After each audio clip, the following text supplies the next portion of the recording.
বন্ধুরা, আশা করি সবাই ভালো আছেন। তো বন্ধুরা, এখন যে বিষয়টা নিয়ে কথা বলো সেটা হচ্ছে তাণ্ডব সিনেমাটা নিয়ে।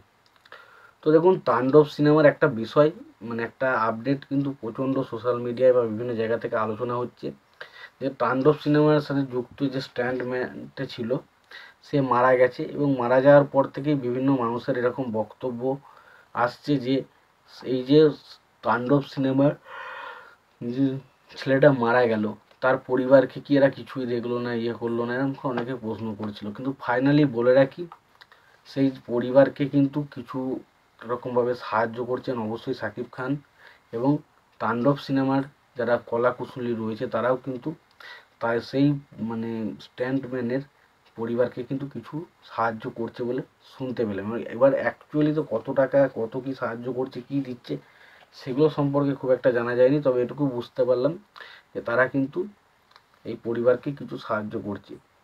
এবার দেখুন, বিষয়টা হচ্ছে কি, এই যে জিনিসটা তারা যদি সত্যি ধামাচাপা দেওয়ার চেষ্টা করতো, তারা কিন্তু খবরটা প্রকাশ্যে নিয়ে আসতো না। তারা কিন্তু প্রকাশ্যে খবরটা নিয়ে এসেছে, সুতরাং তারা বোঝা যাচ্ছে তাদের যারা তাণ্ডব সিনেমার সাথে যে সমস্ত কলা কুশলীরা যুক্ত রয়েছে তাদেরকে তারা কিন্তু রেসপেক্ট করে, তাদের কিন্তু ভালোবাসে, এবং তাদের এই যে মারা যাওয়ার খবরটা সেটা কিন্তু সরাসরি প্রকাশ করেছে। এবং সেটা কিন্তু যদি ভালো করে দেখেন, ছবির পরিচালক রায়হান রাফি তিনি কিন্তু সেই বিষয়টা সবাইকার সামনে এসে খুলাসা করেছেন।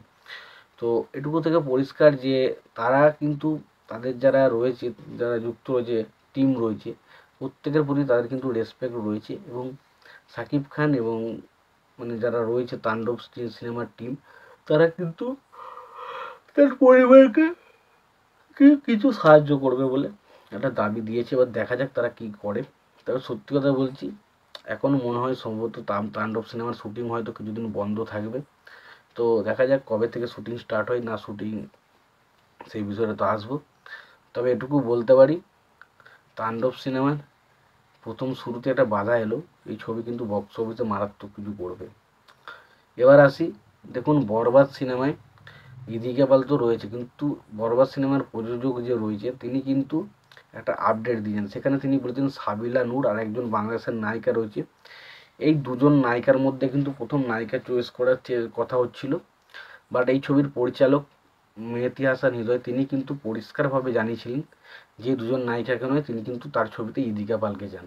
সেই কারণেই হয়তো ইদিকা পালকে আমরা বরবাদ সিনেমাতে দেখতে পেয়েছি এবং দেখেছি। ইদিকা পাল এবং শাকিব খানের জুটি দুবার এসেছিল, দুবারই কিন্তু বক্স অফিসে কী করেছে আমরা দেখেছি।